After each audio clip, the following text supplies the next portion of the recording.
Um, Almost 2 years later, Trump is still trying to pressure Wisconsin Republicans to decertify the 2020 election, then threatened him last week. Now, Trump, you did not win Wisconsin. You fucking lost. Get the fuck over it and accept your fucking loss.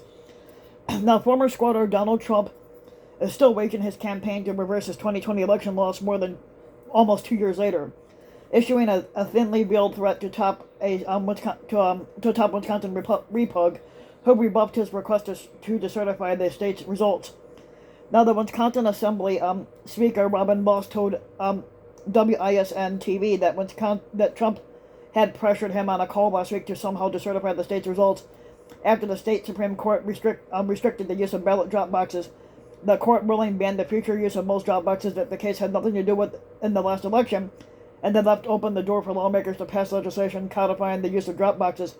Trump falsely claimed on his Twitter knockoff True Social, even though he has a website called True Social, it can't be called True Social because Trump lied the most out of any squatter in the White House. That the ruling means I won the very closely contested not actually Wisconsin presidential race because they used these corrupt and scandal-ridden scam boxes. There is no evidence of any wrongdoing or irregularities related to drop boxes, and the courts did not rule on the merits of their use. Trump then called Walsh after the ruling to demand he use his ruling as a pretense to decertify the state's 2020 election results, even though there was no legal mechanism to do so. It's very consistent, Walsh told Wisconsin. He makes his case, which I respect. He would like us to do something different in Wisconsin. I explained it's not allowed under the Constitution, and he has a different opinion, and then he put out the tweet, so that's it.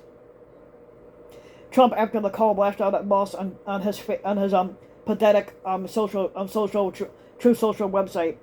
Looks like Speaker Robin Walsh, a longtime professional rhino, always looking to guard his flank, will be doing nothing about the amazing Wisconsin Supreme Court decision, he wrote.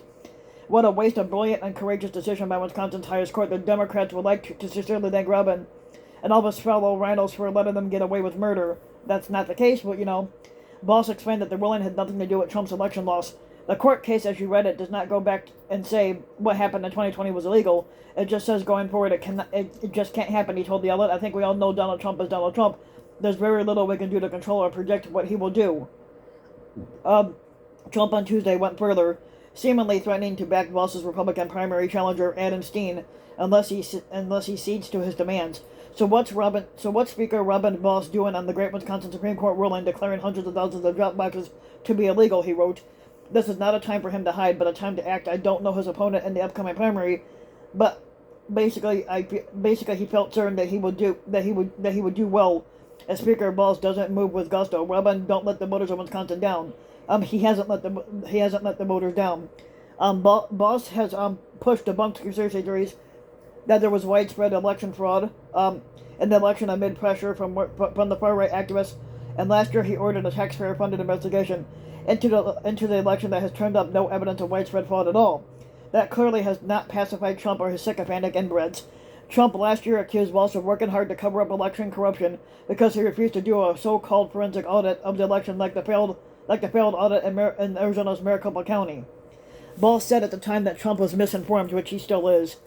When I saw the former squatter statement, it surprised me because many on the left have been going after us harder than I have ever seen.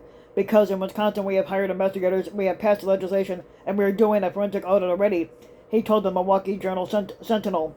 So I think that this is one of those cases where the squatter was just misinformed by his staff, or he didn't see the media reports. Walsh's latest comments came just 2 days before the House January 6 committee's upcoming primetime hearing on Trump's role in fueling the Capitol riot, which came after he spent months pressuring state officials to not certify and later to decertify his losses in the states that he lost. In one case, Trump called Georgia Secretary of State Brad Raffensperger to pressure him to find just enough votes to reverse his loss. The call and other Trump efforts to steal the election in Georgia are now under investigation by Fulton County District Attorney Fani Willis. Willis and the Justice Department are also investigating fake electors involved in Trump's January 6 Klan attack strategy. Trump's legal advisor, John Eastman, who crafted the former squatter strategy to block the certification of the Electoral College results on January 6, has also continued to pressure Walsh and Wisconsin officials to start reclaiming the electors and go ahead with either a do-over or having a new slate of electors seated that would declare someone else the winner, according to ABC News, which technically should be illegal. Eastman held a similar meeting in Colorado and boasted about his involvement in lawsuits to overturn the election in Pennsylvania and Georgia. Other Trump sycophants like the My Pillow crackhead founder Mike Lindell have also continued to pressure election officials to decertify the 2020 results, which is illegal and impossible. I still believe that the Constitution and my oath that I took as an elected official does not allow me to decertify any election whether I want it to or not, Moss told reporters in March. That's just not going to fucking happen. So if you like the video, you can give the video a like and subscribe to my channel, RBW King. You can also hit the notification bell so that you'll be notified when a new video comes out. And if you want to support my work even further, you can donate to my Patreon link, which you can find in the About section of YouTube. And for just as little as a few bucks a month, your donation can help go a long way, and thanks for listening.